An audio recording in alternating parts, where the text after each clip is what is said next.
I'm Dean Walker, and welcome to the Poetry of Predicament podcast, a podcast for people brave enough to face humanity's challenges and problems, and most importantly, our numerous predicaments. The Poetry of Predicament is a podcast meant to inspire us to bring forth grace, beauty, and connection with the web of life in the face of a predicament-laden world. Join us this week as we speak with Jilani Cordelia Prescott.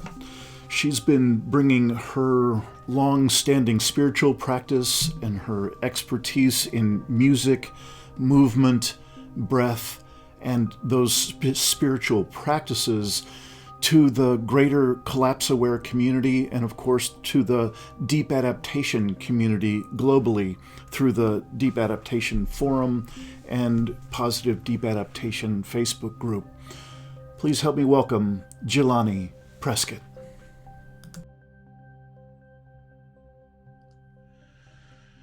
All right.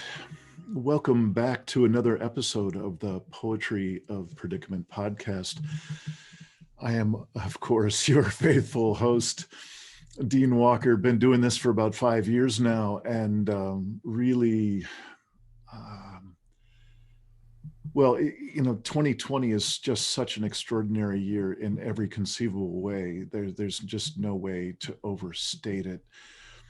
And this little podcast is also experiencing these massive waves of change and transformation and resistance and shadow and so much.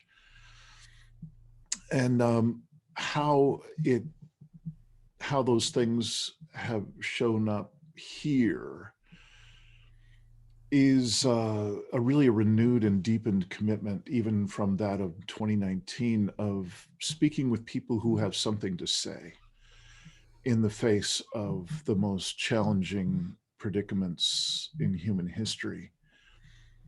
And that's, of course, the main theme of this podcast. So it's deepened last year and deepened more this year, just because the stakes are so obviously increasing. We've never dealt with stakes like this in this grand human gamble. One of the organizations, one of the movements, one of the gatherings, supportive gatherings that I've had the opportunity to be a part of in this past year or more now, is called Deep Adaptation. And I've mentioned quite a few times going to Jim Bendel's and Katie Carr's. I don't know if it's the only full-length introduction to deep adaptation that they've done, but it was certainly one of very few in Greece last year, and have been involved as a volunteer moderator there in the forum, the Deep Adaptation Forum, since early last year. And there's a small handful of folks in the center of that deep adaptation world that I've had the pleasure to have met. And some, it's like any other group. There are some people that I have some affinity for and some that don't, and that I don't. And many who don't have an affinity for me, as I tend to be a kind of a pugnacious character. And so, that's fine. And of course, there are many that's just very much a mutual admiration. And I've come recently to find that mutual admiration with someone who's really been contributing in a gorgeous way, bringing her gifts and from the spiritual domain and also from the musical domain. Cordelia Jilani, and remind me of your last name. Prescott. Prescott, thank you. And I realized I hadn't spoken your last name. It's been a pleasure to meet you, Cordelia Jilani, and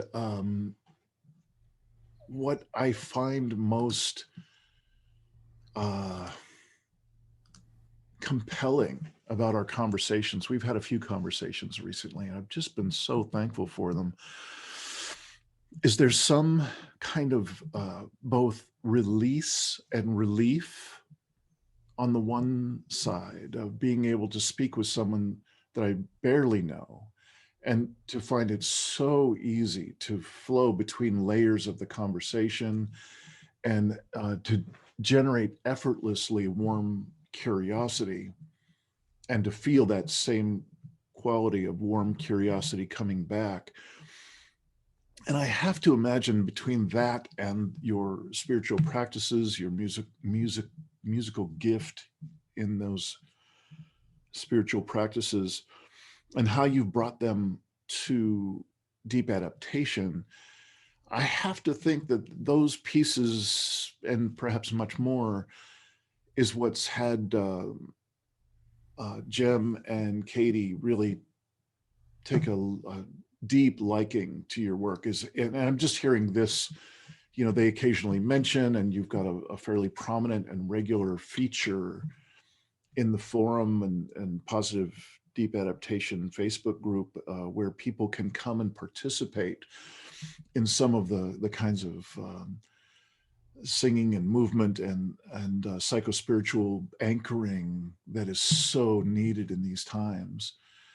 So I'm really, again, with that warm curiosity and with a sense of honoring, and also I have some threads of conversation that I'm really wanting to pursue with you today, because we're in a time when no one has answers, and the best we can do is call on our psychospiritual practices, whatever pulls us into a more grounded sense of being in our lives. And here we are. How we overlap specifically is through this deep adaptation community, one of the few communities that specifically set itself up to be of service in this most critical time. So I'm happy that you're here. I appreciate it. I want to find out what you see and what you feel in these times, and where you're headed as you are motivated by what motivates you in these times. Um, I hope that's enough of kind of a spark. I wonder if anything has sparked out of just my introduction of you and my welcoming of you. I wonder if anything particularly leapt forward that you would like to respond to.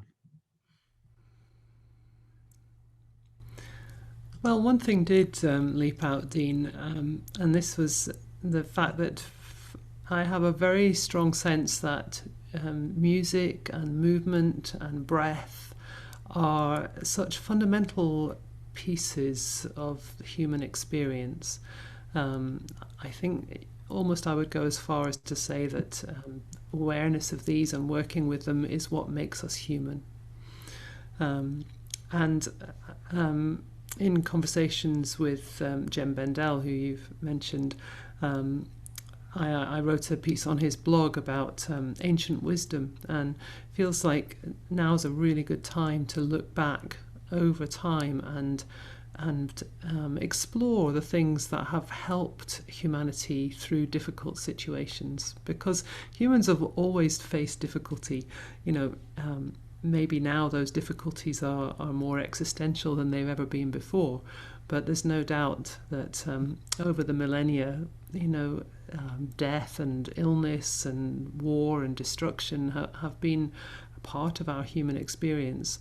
And there's such a mine of jewels of ancient wisdom that have walked alongside humanity, and Mm-hmm. have been part of our ability to hold it together and to keep taking one step forward. Yeah. I get the historical context, and I don't mean to be abrupt, but I was really taken by you mentioning, yeah, well, perhaps it's a bit more existential now than before, and so on. Like the ultimate car wreck that we're driving by on the motorway, I can't take my eyes off of that right there. We've never seen this scale before. And I've also, in my work, which is to offer transformative support and resources to people who are bravely facing human-caused collapse of Earth and human systems.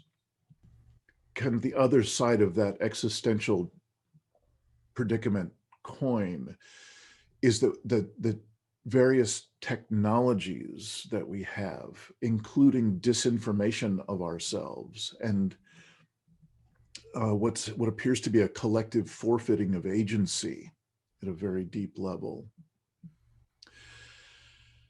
I'm curious how that lands for you, with or without that historical context. I'm just curious, could you share just a bit how is this for you?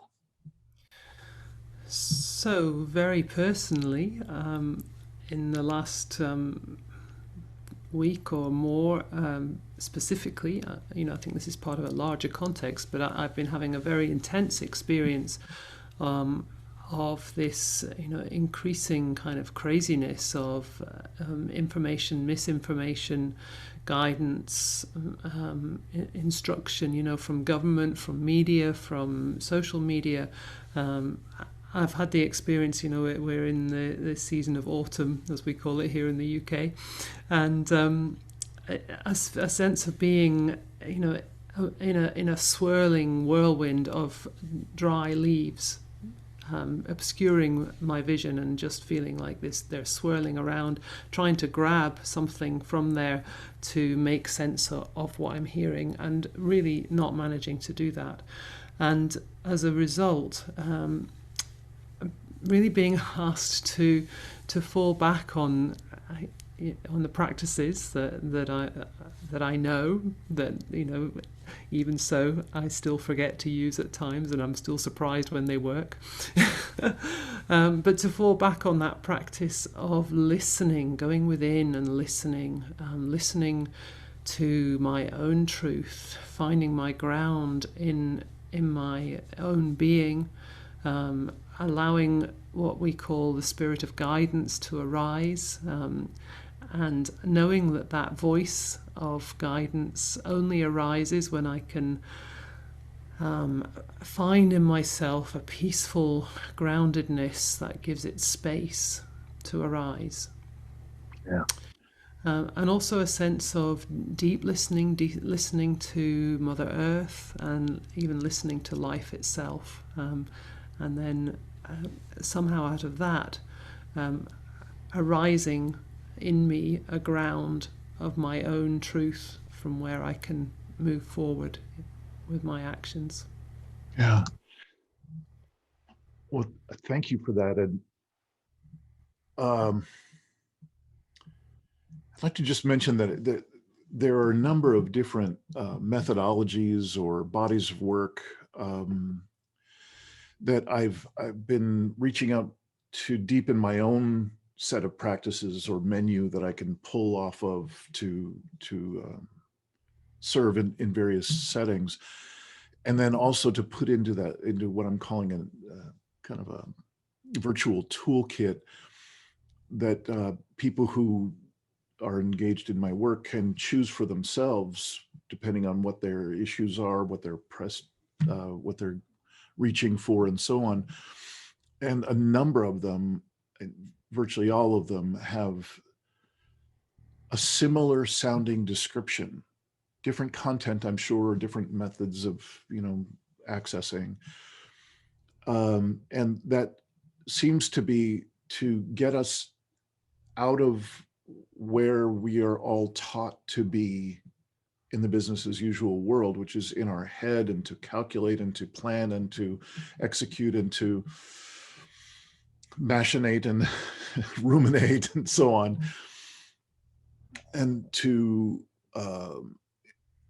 gain access to other organs of perception, other locations within which we can seat our attention, where we can find that. You said something about I forget exactly, like a core truth. And so it's interesting to me that virtually every one of those bodies of work that I've been assembling and putting into that imaginary toolkit have some way of saying what seems like exactly what you just said. I'm curious if you could kind of tour us around a little bit in that territory. When you're talking about finding a deeper truth within ourselves, can you give us some sense of that territory that you're pointing to, that you're describing?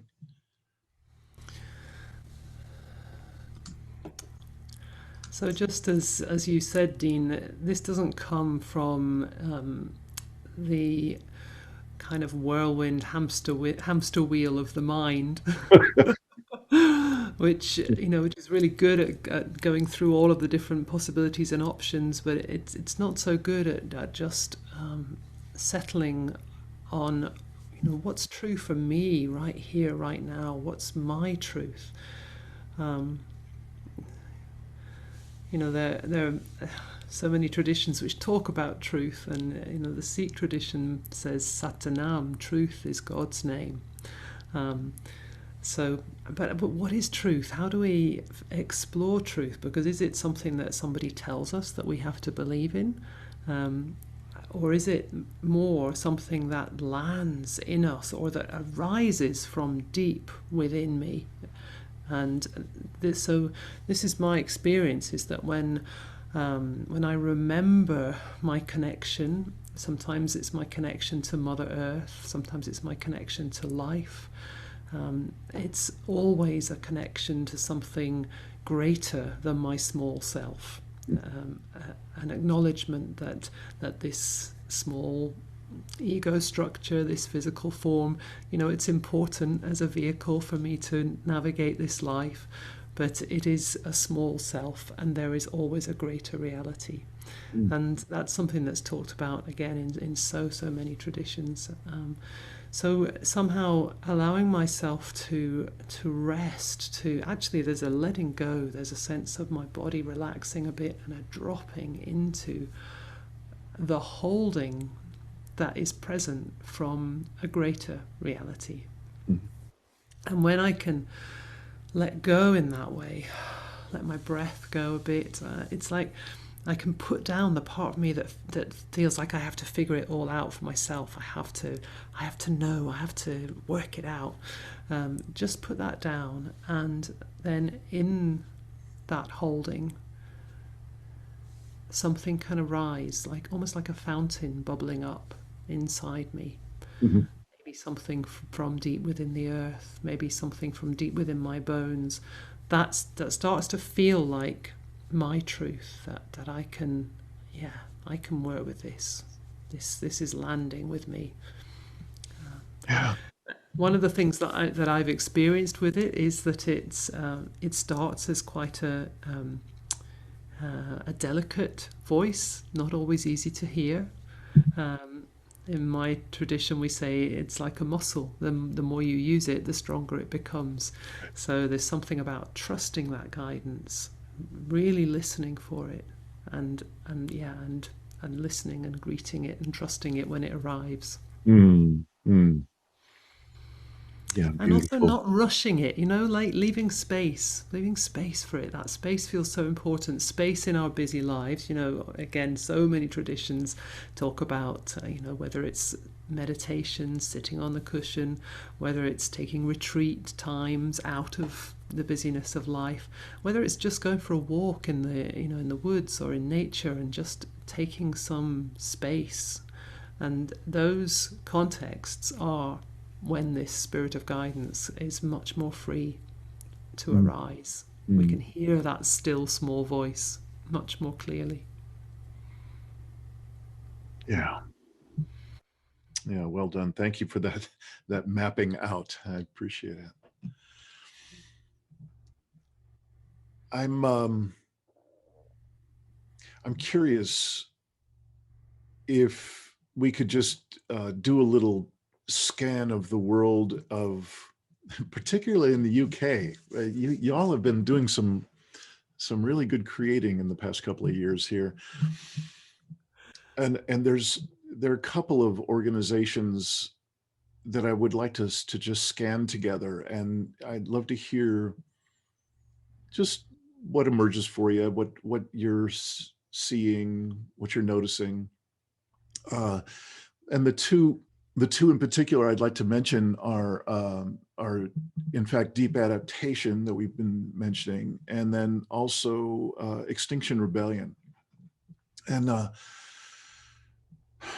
they are very, very different, although they both are centered on some amount of awareness and sharing of our current predicament.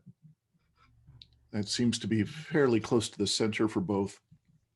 And they both seem to invite different types of expression, not necessarily exclusively. In fact, I think both try to make a point of inviting whatever's truly there for each person and in their own form. To be fair, there's a passionate aspect and a bold in action aspect in XR that is just, in my judgment, not there in Deep Adaptation.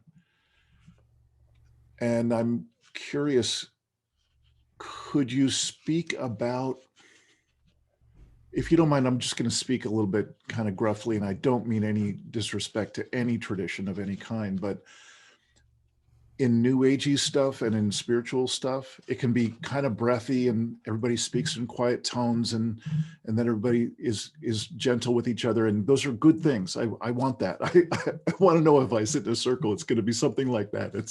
So these are not things I'm trying to make fun of or make small of.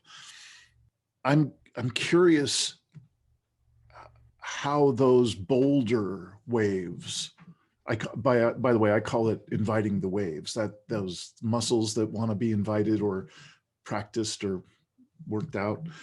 I call it inviting the waves. And the more we invite the waves, the more they tend to be present for us in their fullness.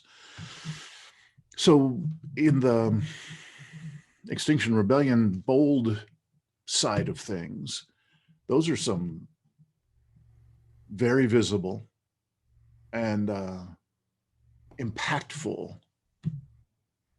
expressions.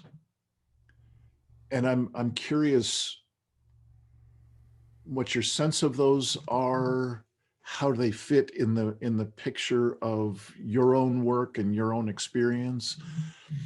And so that's probably enough for now. I have another question after that, but we'll see if we get there. Okay.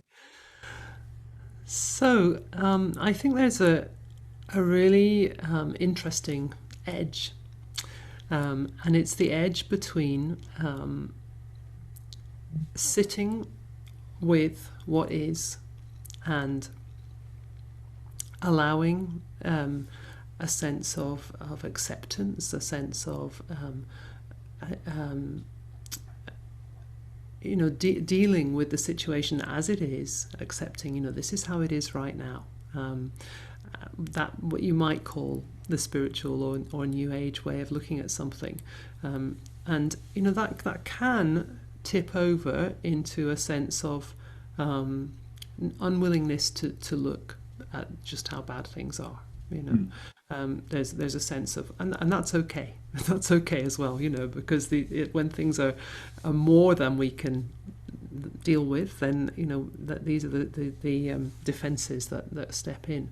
But sometimes that's how it is. It's like all I need to do is sit here and on my cushion and manage my breath and stay centered and calm, and everything will be all right. Okay. Kind of the spiritual bypass camp. There can be a leaking over into that end of things. That's true.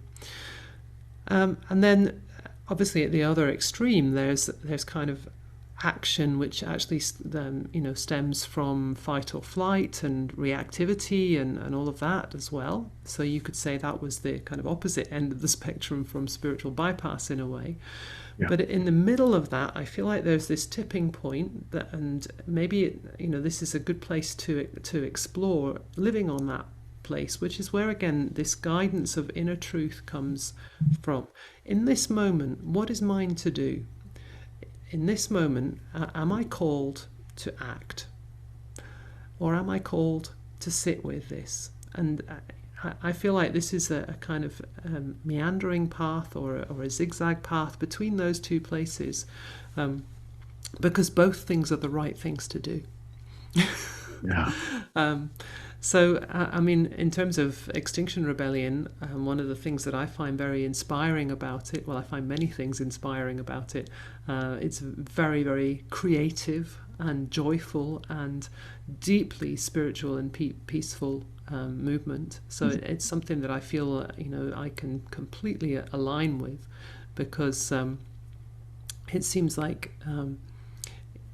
so the actions stem from this place of deep creativity and guidance, and I'm often blown away by the way things look and the imagination of the people that create these amazing ideas, and it's all rooted in this strong sense of a regenerative culture, which what would that look like? And I find that so exciting to explore that. How would our lives look? What would we be doing if we were really focusing our attention on regenerative culture?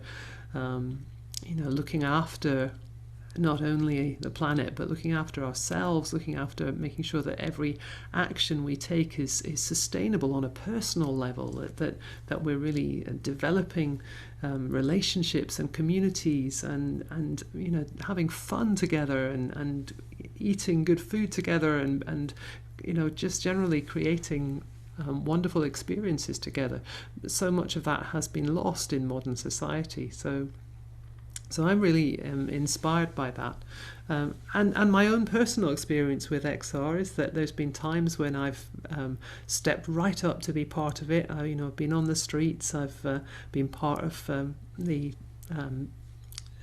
sort of ceremonies that we held in London, and really right in there with it, being heavily involved. And then other times when I've just felt, no, just now the time is right for me to step back and regenerate again, to regrow that sense of what is mine to do, taking some of this quiet time and space to explore that. Yeah. Just beautiful. Thank you. I know that was it seems like that was a tough question. And so I hope it didn't come across as tough or unfair, and I don't know how you could have answered more gracefully. Thank you. That was really I am moved by that response. I do have space for that next question if you're ready. So it's another portion of this body of work that I've got going on over here is a sister podcast to this one. This is the Poetry of Predicament. and it's on YouTube. And the other one is Take My Hand, Conscious Parenting in a Time of Stolen Dreams. And it lives in where the rest of my coursework and so on lives as an offering there. And I've been, I and a couple of other people have been doing a long series of interviews with parents and children who are, to some degree or another, collapse aware. And that means different things to different people, different timelines, different intensities. But the thing that's consistent is there's a realness in these parents and the relationship with their children that seems to honor the children's capacity. And of course, it has to be age appropriate. And of course, it varies per person. Absolutely.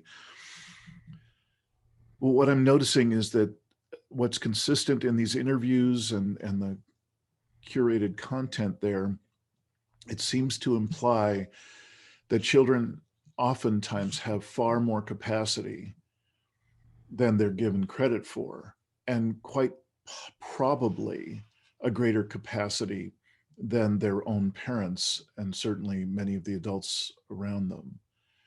I just thank goodness for Greta Thunberg for her extraordinary speaking truth to power. I'm curious, as you scan that space that is parents and children, that is any adult that has even a speck of perspective that includes, I've given up long ago that this whole 7 generations thing, that's a lovely thing from the past that is does nothing but annoy me now, how far we are from it. But for any adult that has even a morsel of their intent or attention on how to invite those waves of inner truth from children and how to empower that to be a presence into our lives, into our communities, that seems like something worth cultivating in every community around the world. It moves me deeply.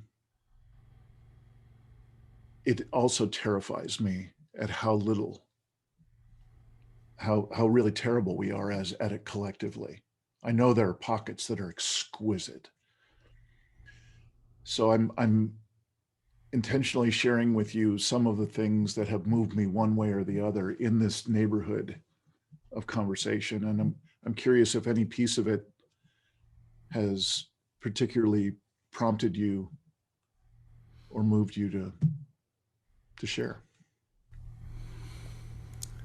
Well, I have 3 children of my own who are all in their late teens, early 20s, and embarking on life with all of the enthusiasm and passion that young people of that age usually have.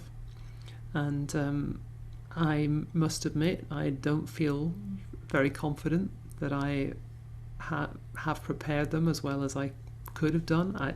How is it possible to do that, really? But what I say to them is, do what you love, because if there's no time for anything else, at least do what you love. The time for doing things because it's a good idea, or because it'll get you a good job, or because all of those reasons that most of us grew up with, that time's over. Mm-hmm. Actually, it doesn't matter what you do, but it matters that you love, and it matters that you do what you love.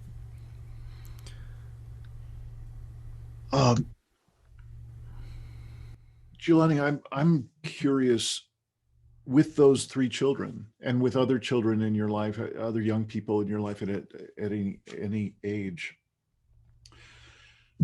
but particularly with your own children, do find in them a hunger for accessing their version of that core truth you were talking about?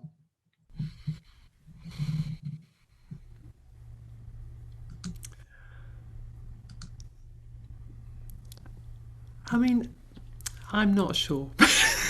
I think sometimes, whether that's because mum's talked about it all too much, and so there's, I think it's complicated, isn't it? Mm. But I think there's no doubt that children are searching. They want a life to live. They have dreams and visions and passions. And truthfully, my own children are not particularly interested in hearing about how difficult things might be, because, Yeah. Understandably, they Yes. they would Yes. rather focus on their interests and passions and desires. Yeah. And yeah, I think it's in a way far be it from me to take that away from them with my own sense of what might be coming. Yeah. But I what I do feel is important for them, from maybe just for me, but what I do say to them is just hold a place that things might not turn out the way you hope they will. Mm-hmm. Just hold that place, and from that place, do what you love. Yeah. Well, again, so much graciousness, Jilani. I meant no uncomfortable pressure in my question, and um, really, it's a warm curiosity that you and I have both, included in our earlier conversations and talked about a bit. It's really from that warm curiosity that I'm asking you, because you have such a direct experience, because you have such a wealth of inner and outer resources to draw on and to share. In my own way, I have some of those resources to share as well. And whether it's with children or with adults, it can be one of the most heartbreaking parts of my work and my experience in daily life now, when there is just no apparent interest. So I'm really seeking just other sharing from folks like yourself who have something to say. You have some direct experience. You know this territory. And so I value whatever sharing you're willing to bring to us. I don't know of a more subtle but core conversation to have with one another. Those of us who have something to share about how do we participate with others in life in ways that engage us fully with what matters most to us, without trying to impose what's my priorities onto someone else, and still find an enriching, mutually enriching, empowering, inspiriting, and souling way to relate. So I hope that was not a rough question, and I didn't mean to offer any undue pressure there in the asking of it. Yeah. I could add a little bit more, Oh, because I've please. also Great. Yeah. done some work with with young people around this. And again, I found that there's, to quite a large degree, it's like they know and they don't really want to spend much time thinking about it. That's the experience that I've had. Yeah. And so where I've gone with that is to explore what I can share with them about how to live well, how to live well in the time we have, whatever that is. And that feels to me the most important thing. It's like I was saying before we began recording, you know, this call of life. You know, life is calling. Mother Earth is calling. You know, she's greeting us. And how can we answer that call? You know, what's my response? What's each one of us when we hear that call? What's your response? This upwelling of life and passion and love, what does that look like when you bring it out in your life? And it's going to look different for everybody. That's absolutely the way it should be. And maybe that's more where I'm choosing now to focus my attention. Yeah, it's beautiful. It rings for me in how I speak about this territory in my way is that what got us here into this predicament is that we collectively disconnected from every primary source of meaning and relatedness in life: deeper self, other people, earth, and soul. That's again, the part of the elevator pitch. And also what I've found in these years of putting together this body of work is that there is no more room for, appetite for, desire for more information. It just doesn't matter. We are clearly effed, as they say, and more examples of how effed we are is not helpful. So if not that, then what? And I'm hearing you answer that question little by little as you're sharing each piece. And I would say, you know, in each of those disconnections, deeper self, others, earth, and soul, that there are a long list of costs. There's a long list. And one of the greatest costs and most obvious costs of disconnection from others is intimacy. And so, if not about the actual hows and whys and wherefores of what's going on, what we're doing to the planet, and by when it's going to have everything collapse and all that, then what are the practices I might engage with that are my emphasis, having done some looking and seeing, boy, I really could use some reconnection with others. And so might I take on some practices that broaden and deepen me in my ability to be truly intimate with others. I think as I'm sharing that, it seems very similar to what you were just describing, where you've landed, is instead of trying to hit your kids over the head with more stuff about your perspective is the one that's important right now and so on, there's a gentle sharing, persistent, it sounds like, sharing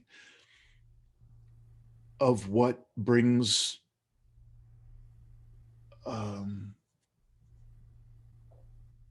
a joy of being alive, and how to bring more of your brand of joy of being alive. And so here, kids, here's some of this joy of being alive stuff. What do you think? How's this feel? And I, just as I'm saying it, I can't help but kind of grin in this space, and in the sharing the we're all effed side of the conversation, there was no smile over there. So I don't know if that sparks anything in you, but that's kind of what I was hearing, and just comparing.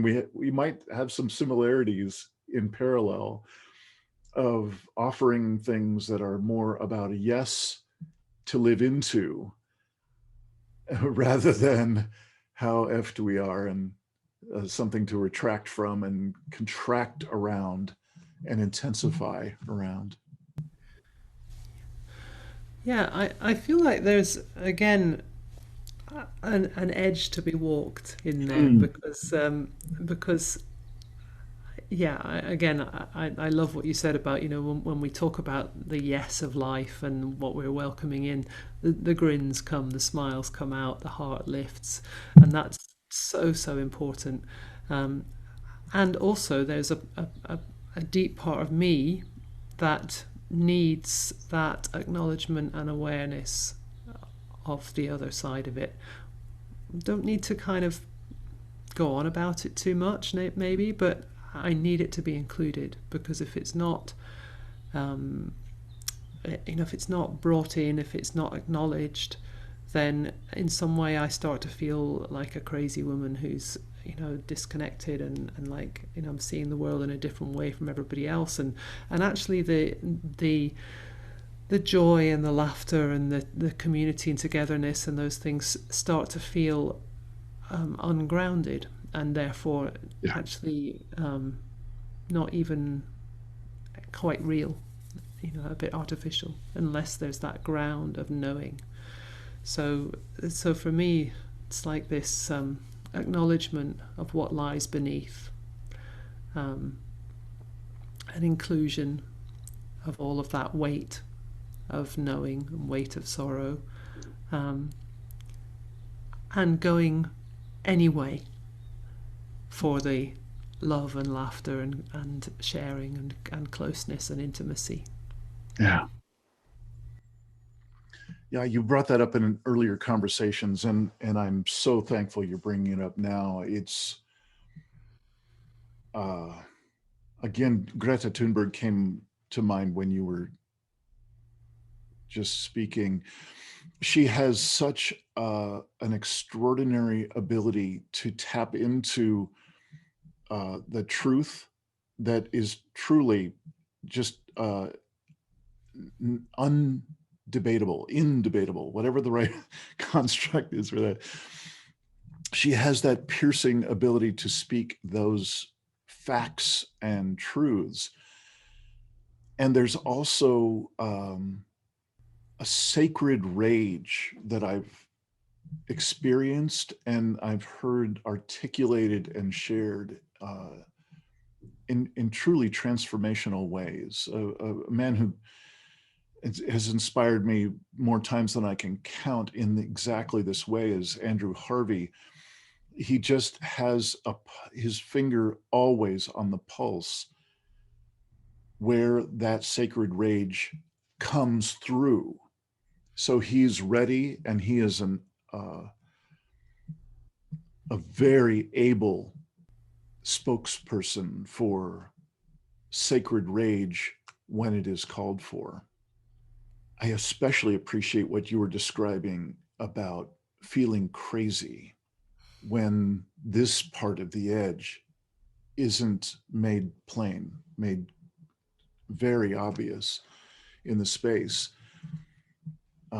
Because it seems to me that we are in a world absolutely led by and driven by shadow, both collective and individual. And we are insane. Collectively, we are doing the ultimate harm to self and others. So this is not effing around. This is the real deal. So I really appreciate you bringing that up.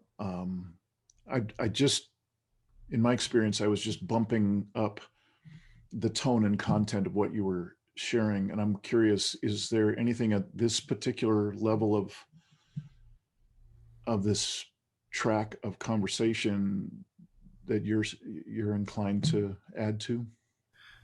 Well, we're coming out of a period of time where, as human beings, we've been really bad at talking about all sorts of stuff. The death conversation is one part, and the sort of sense of our invulnerability as modern humans, where science can look after everything and heal us from everything, and there's a sense that that there's a kind of, I want to say, a sort of plastic invulnerability in that, but it which is not earthed and grounded. What I want is to be all of myself. I want to be fully human, and that includes all of the messy bits. It includes all of the fear and all of the rage and all of the untidy bits that leak out, but that make me fully present and here and my feet on the ground. And then I want to dance with that. I want to come into that loving moment with all of me, not leaving anything outside the door. There's a saying that we should live life with death on our shoulders. It's like, if death is right there, what choices would we make? And this is the gift. Actually, this is the gift we're being given right now, and it is a gift and a blessing that we are all, as humanity, living with death on our shoulders.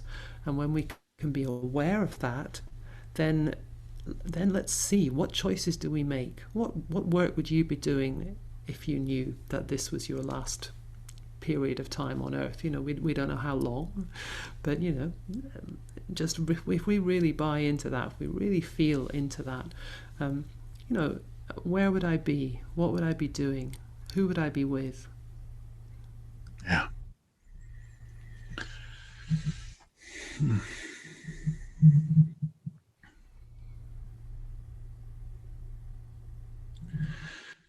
Cordelia Jilani Prescott. That felt like a completely appropriate stopping point. You okay with that? It's been a pleasure. Thank you, Dean. I so appreciate this opportunity to be getting to know you, and also to be more and more aware of your sharing and your impact in the Deep Adaptation community, and I'm sure in your own community for now years, in sharing your gifts. It is an extraordinary time, as we both said so many ways here. And I loved your way of wrapping it up. It reminds me of Dar Jamail in his book saying, how shall we comport ourselves in these times? So it's been a truly a delight to speak with you, and I hope it's not our last time doing this kind of interview.